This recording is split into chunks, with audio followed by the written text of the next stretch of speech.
Et nous avons une centaine de militants qui décident de toutes les décisions, bien évidemment, lors des assemblées générales, la prochaine étant le 8 octobre. Ismaël. Alors, je vais donc vous expliquer nos buts et nos objectifs sommairement. Alors, première chose, j'ai eu la curiosité d'aller voir sur Internet qu'est-ce qu'on disait de nous.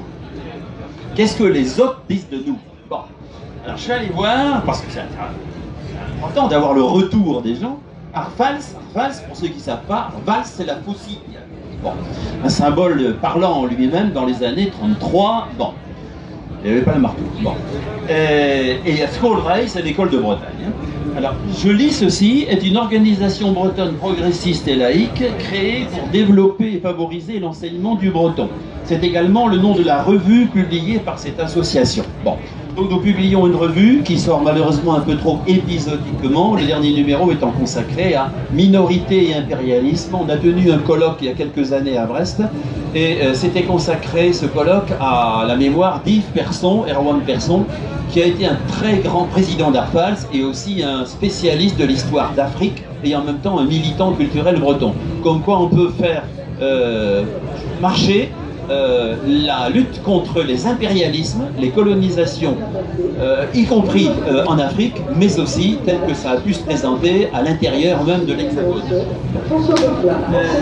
Alors, ce que je voudrais préciser là-dessus, c'est que la définition qui était donnée sur Wikipédia, eh bien, je voudrais la rectifier. Bien sûr, nous sommes une association bretonne.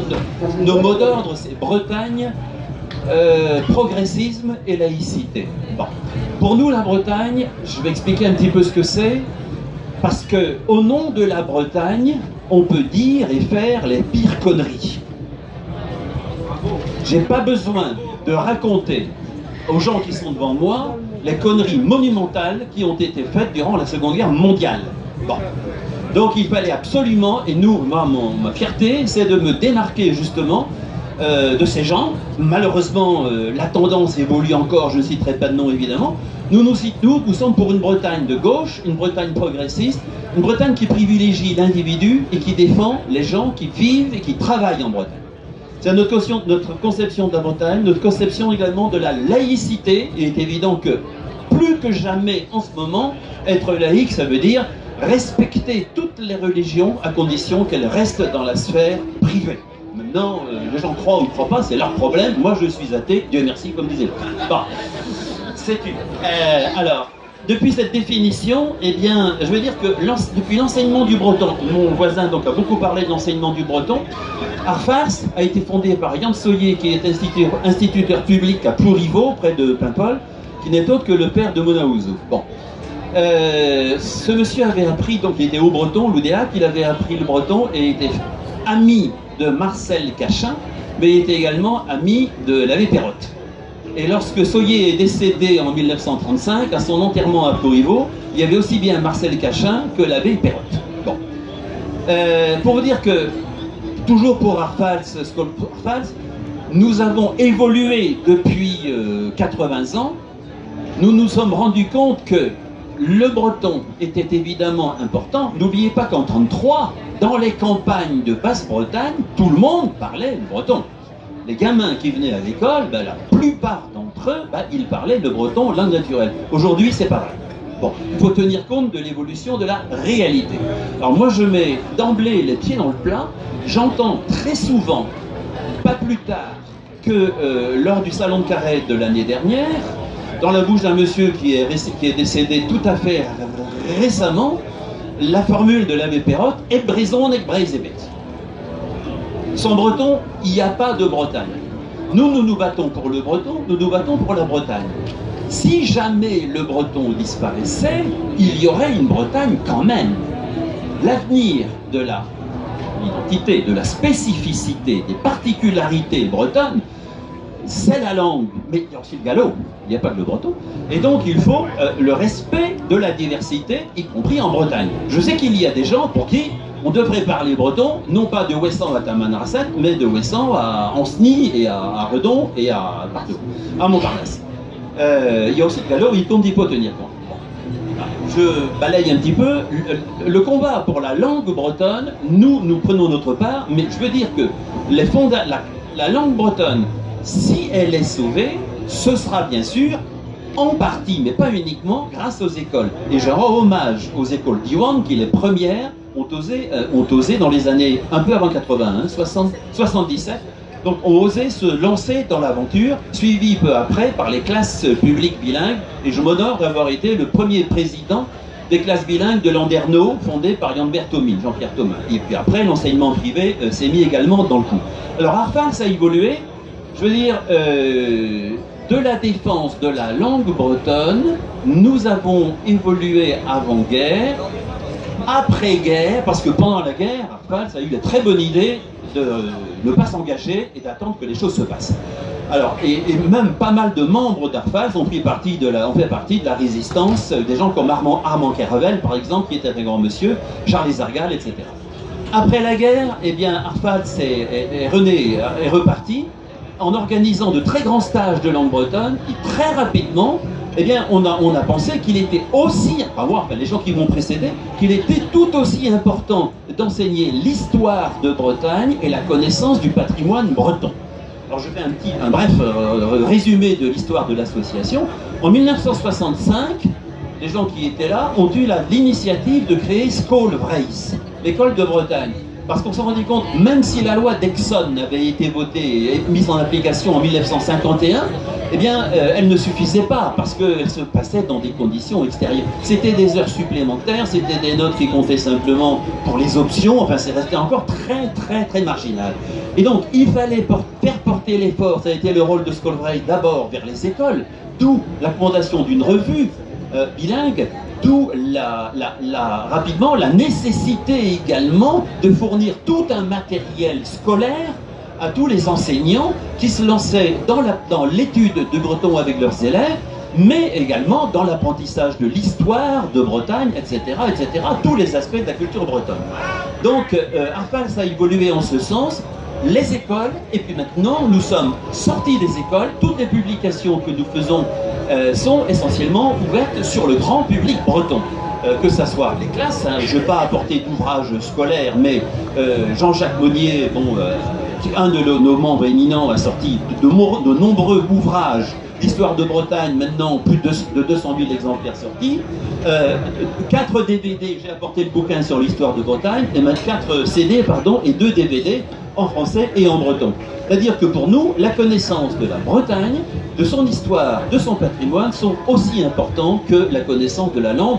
Et nous pensons même que d'apprendre son histoire, d'apprendre qui sont les Bretons, quelles sont leurs origines, d'où ils viennent, etc., eh bien, ça peut inciter les gens, justement, à se mettre à l'étude de la langue bretonne. J'ai apporté aussi quelques exemplaires. Vous voyez le succès de certaines éditions. Tout le monde a entendu parler du bouquin Les Bretonismes de Hervé Lossec. Voilà un petit bouquin sans prétention, d'une centaine de pages, 10 €, qui a été vendu à environ 300 000 exemplaires, essentiellement en Bretagne. Pourquoi ? Parce que ça a réveillé un petit peu la sensibilité des Bretons qui se sont rendus compte que la façon dont ils parlaient français était une façon tout aussi légitime que les gens qui parlaient français à la radio, à la télé, j'allais dire à la Cour de France. Donc voilà une brève histoire de notre association Arfals, donc premier manuel de breton.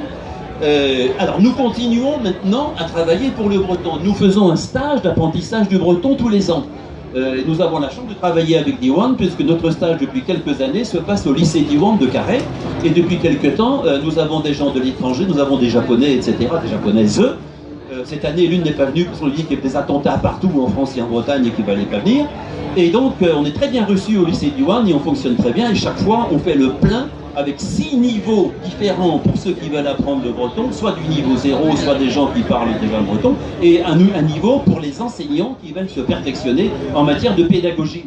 Nous sommes également membres du Conseil culturel de Bretagne et membres de Quai Brebrace également. Nous publions bien sûr tout un tas d'ouvrages en breton pour les enfants. La collection Moutique de notre ami Yann Verkemener a un certain succès auprès des enfants. Nous publions je ne veux pas faire énumérer ici, des romans, toutes les pièces de théâtre qui sont jouées par Strola Davro Bagan de notre ami Wolfram Kervela, c'est nous qui les publions en particulier. Donc le breton, on sait ce que c'est, nous sommes bretonnants, nous défendons le breton. Mais Skolreis aussi, sans parler des méthodes de breton de Jan Bell, des dictionnaires de breton, des grammaires de Bretagne, tous les gens qui veulent apprendre le breton maintenant en Bretagne ou ailleurs, ils ont les outils pour le faire, que ça soit à l'école ou que ça soit en dehors de l'école. Alors deux mots sur Skolreis, l'école de Bretagne. Eh bien, elle a décidé donc, comme je l'ai expliqué, de s'ouvrir sur le grand public. Alors nous avons trois sources principales, trois axes principaux.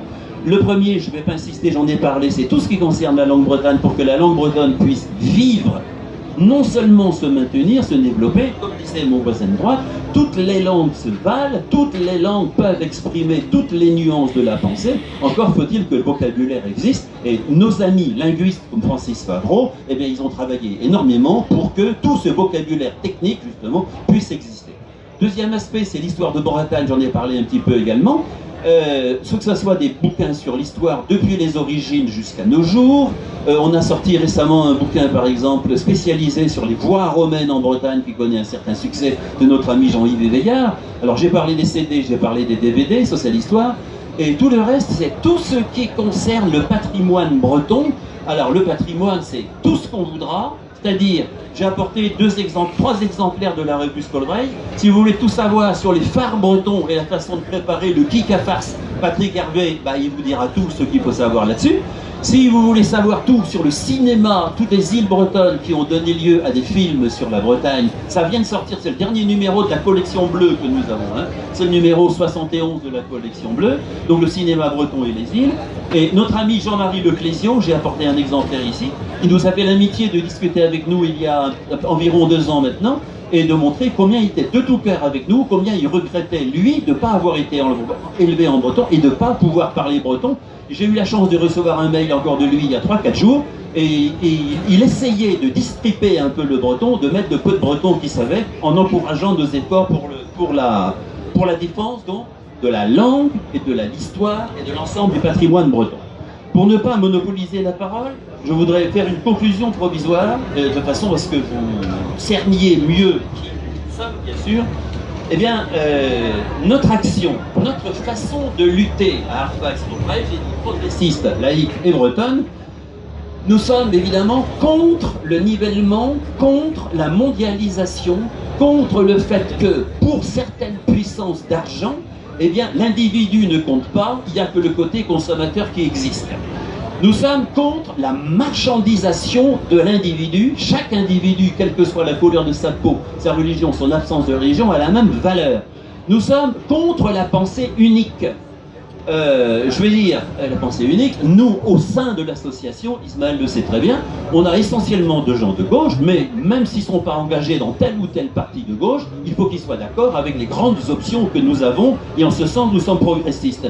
Nous sommes évidemment contre toute influence de quelque religion que ce soit, ça nous le repoussons énergiquement. Nous sommes contre l'égoïsme et contre le repli sur soi. Ce qui veut dire qu'à Arfax Skolreis, nous militons donc pour la réappropriation de nos langues et nos cultures, même si à Arfax, nous sommes plutôt langue bretonne que gallo. Hein. Et pourquoi? Par la population bretonne, ce qui déborde évidemment largement de l'école. Nous sommes pour l'ouverture sur le monde, nous sommes pour le respect de certaines valeurs, je l'ai dit, progrès social, l'accueil des gens différents, le respect de la pluralité, de la diversité, en insistant sur le fait que toutes les cultures ont la même importance, ont la même valeur, y compris le breton. Mais la langue bretonne, bon, on me demande quelquefois de me placer sur le plan politique. Naturellement, nous appelons les forces de gauche au pouvoir. Mais nous ne pensons pas que ce soit uniquement le personnel politique qui va sauver nos langues et cultures. Quand je suis à la maison, je parle breton avec mon fiston. Quand je téléphone à mon gamin, je parle en breton à mon fiston. Ce sont les familles, c'est la transmission qui est importante grâce à l'école, mais pas que l'école. C'est une